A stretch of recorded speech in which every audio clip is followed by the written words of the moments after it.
Ever wonder why some readings of classic literature seem to miss obvious queer subtext? Or why certain characters and relationships get straight washed in adaptations? Today, we're exploring queer theory, a lens that helps us understand how literature deals with gender, sexuality, and identity in ways that might surprise you.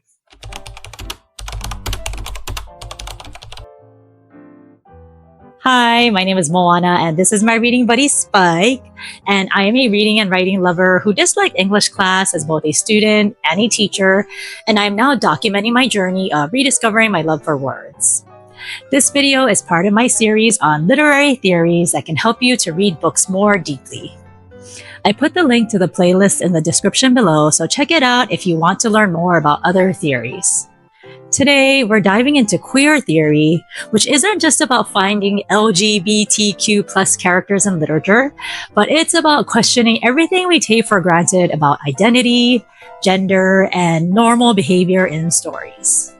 So think of queer theory like putting on 3D glasses where suddenly you see new dimensions in the text. Things that seem natural become questionable. Hidden patterns become visible, and alternative readings emerge from the story. Queer theory leads us to question the natural. Why do we assume certain things are normal? Who benefits from these assumptions? How do texts reinforce or challenge norms? For example, why do we assume romance plots must be heterosexual? This lens also shows us performance and identity, or how characters perform things like their gender roles, social expectations, relationships, and identity. We also need to read between the lines and look for things like coded language, hidden relationships, subversive elements, and alternative interpretations. Coded language is something that I found really interesting in my research, especially because I don't think I've ever heard these terms used before in our current modern-day society.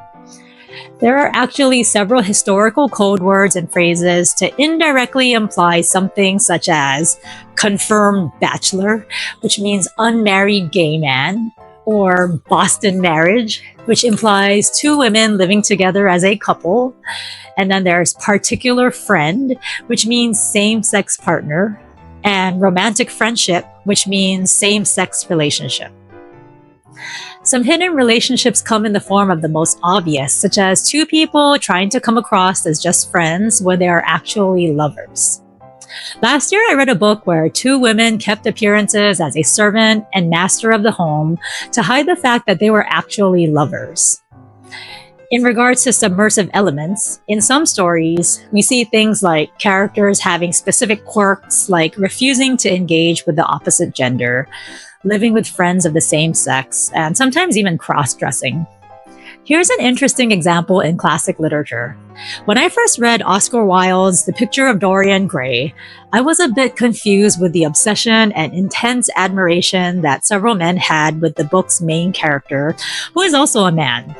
So when I thought about it several years later, I figured that I was just an immature kid when I first read it, and I just wrongly assumed that they were being gay. However, when I reread the book as an adult and then read some literary criticism essays on it, I found out that it actually is considered to be one of the best homoerotic novels ever written. So I guess my initial impression when I read it in high school actually was accurate after all.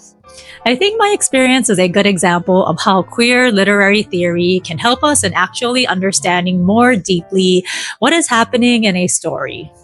By questioning characters' relationships and looking at gender norms of a story, we can see that there may be much more to it than what is shown on the surface. I hope this video helped with understanding queer literary theory. Next time, we'll look at disability studies, where we'll explore how literature portrays disability, challenges stereotypical narratives, and see how stories can either reinforce or revolutionize our understanding of human diversity and ability.